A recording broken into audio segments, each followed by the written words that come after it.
જ્યારે ભક્તિ સાથે શ્રી ગણેશનું નામ લેવાય તો સર્વ વિઘ્નો દૂર થાય છે અને સુખ શાંતિ પ્રાપ્ત થાય છે. કહેવાય છે કે ગણેશજીને પ્રિય એવી ચતુર્થીની તિથિનું વ્રત કરવાથી સંકટોમાંથી મુક્તિ મળવાની સાથે મનોકામનાઓ પણ થાય છે સિદ્ધ.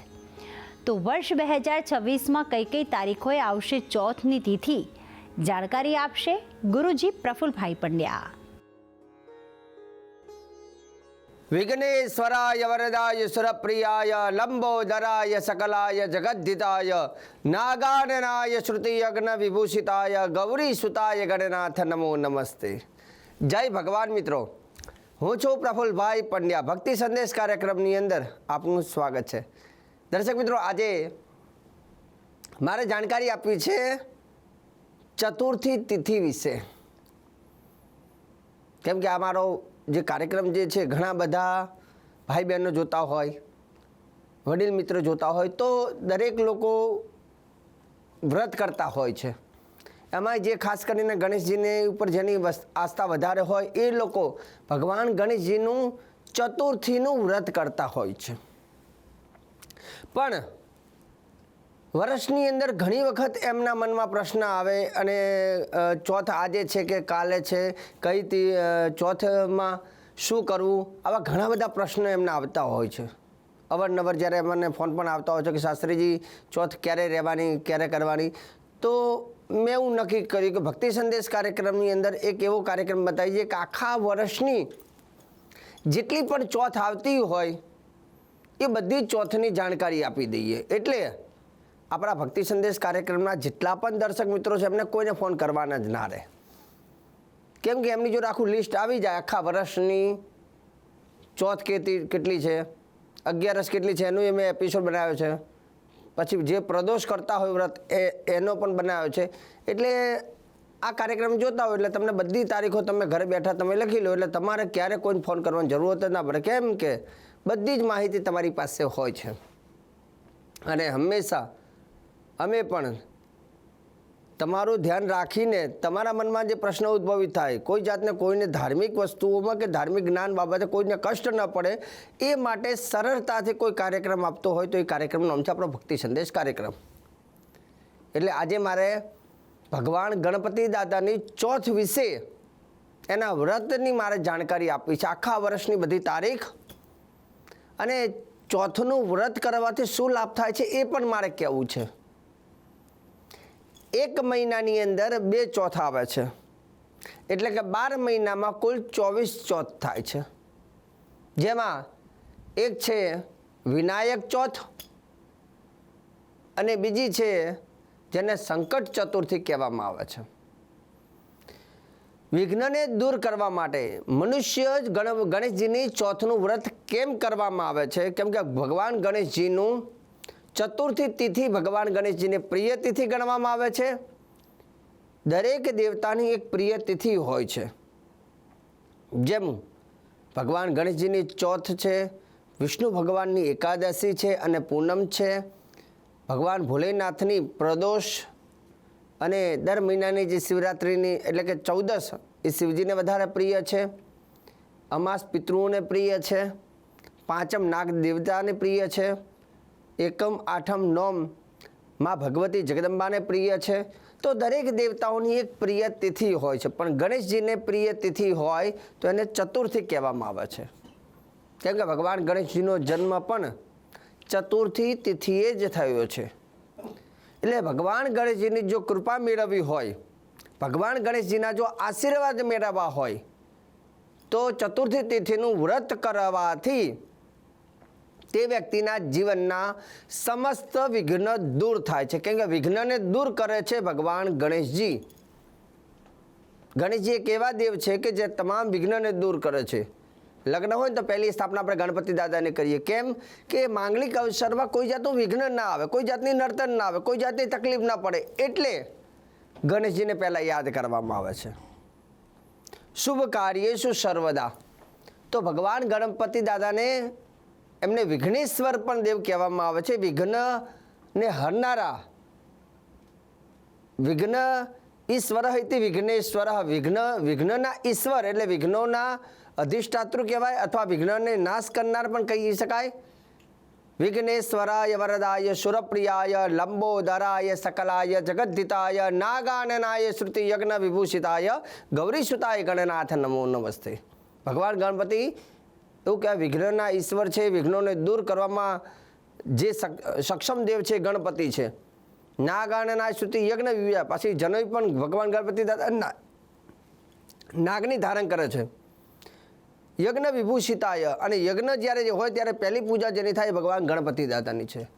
એટલે એવું કહેવાય છે કે ભગવાન ગણેશજીનું વ્રત કરવાથી શુક્લ પક્ષે ચતુર્થ્યામ તુ વિનાયક વ્રતમ ચરેત વિઘ્ના ન નાશે તે દેવો ગણેશ સર્વકામદ.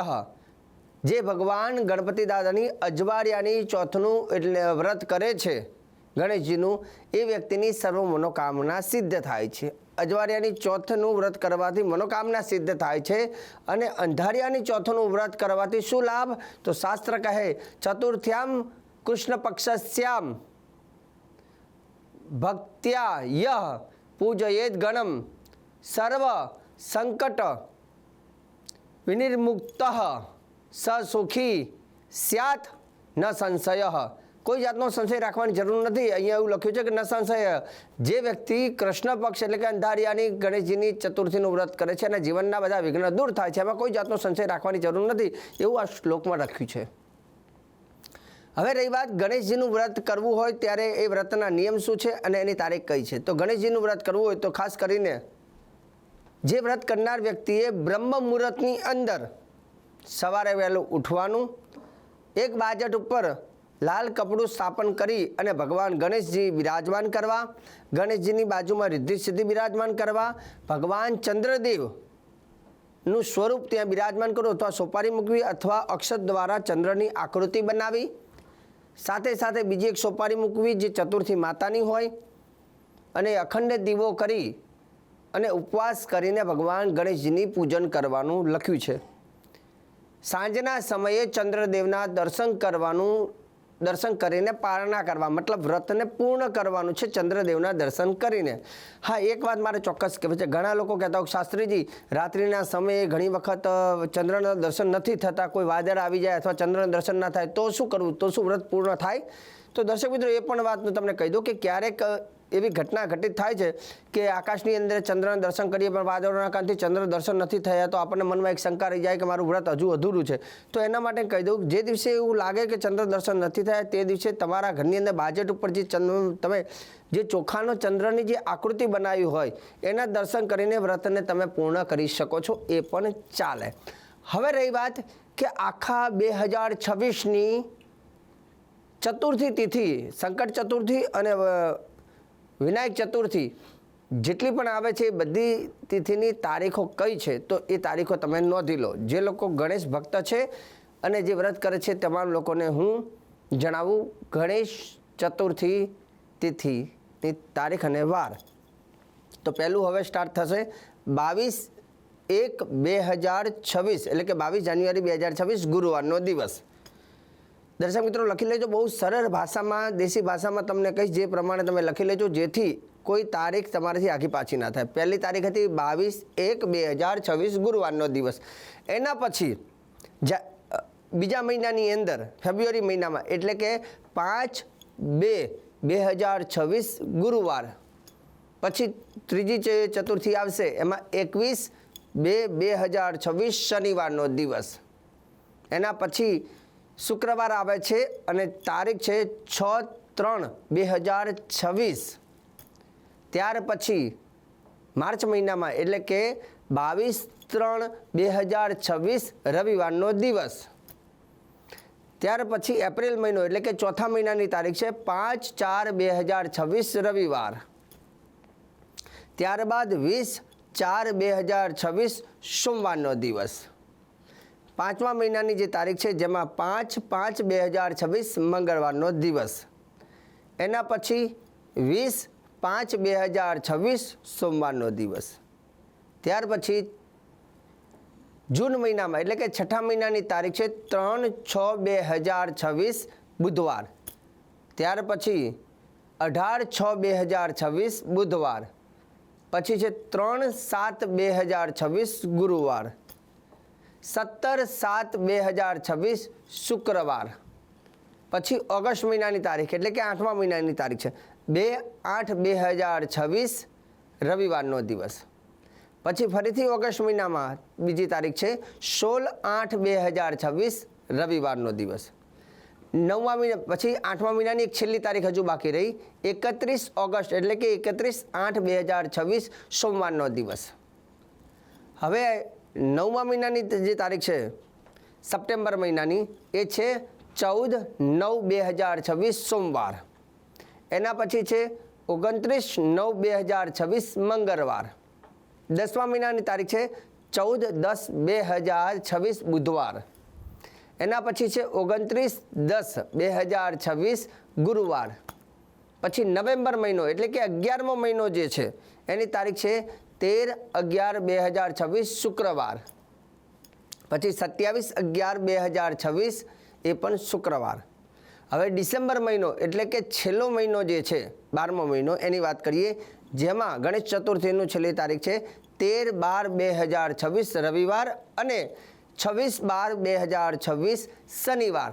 તો દર્શક મિત્રો, આખા વર્ષની જેટલી પણ ગણેશજીની ચતુર્થી અંધારિયાની પક્ષની કે અજવાળિયા પક્ષની બધી જ ચતુર્થી તિથિની તારીખો મેં તમને લખાવી દીધી છે, જેથી તમારે વ્રત કરવામાં સરળતા તમને પ્રાપ્ત થાય. અને શાસ્ત્ર એવું કહે છે કલૌ ચંડી વિનાયકૌ, કલયુગની અંદર જો કોઈ ચમત્કારી દેવ હોય અને કોઈ શીઘ્ર પરિણામ આપવાવાળા કોઈ દેવ હોય તો કલૌ ચંડી વિનાયકૌ, વિનાયક કહેતા ભગવાન ગણપતિ દાદા, જે સૌથી શીઘ્ર પરિણામ આપે છે. અને આ હું નથી કહેતો, શાસ્ત્ર કહે છે. એટલે હંમેશા હું કહેતો હોઉં છું કે મારી વાત ઉપર વિશ્વાસ હોય કે ન હોય, પરંતુ શાસ્ત્ર ઉપર ચોક્કસ આપણે વિશ્વાસ રાખવો જોઈએ. અને આજે બહુ સરળ ભાષામાં મારા ભક્તિ સંદેશ કાર્યક્રમના તમામ દર્શક મિત્રોને મેં ગણેશજીના વ્રતની તારીખો આપી દીધી છે. અને આગળ પણ ભક્તિ સંદેશ કાર્યક્રમમાં એક સુંદર માહિતી આગળ પણ તમને આપતો રહીશ. કાર્યક્રમ જોવાનું તમે ચૂકતા નહીં. મને આપી દો હવે તમે રજા.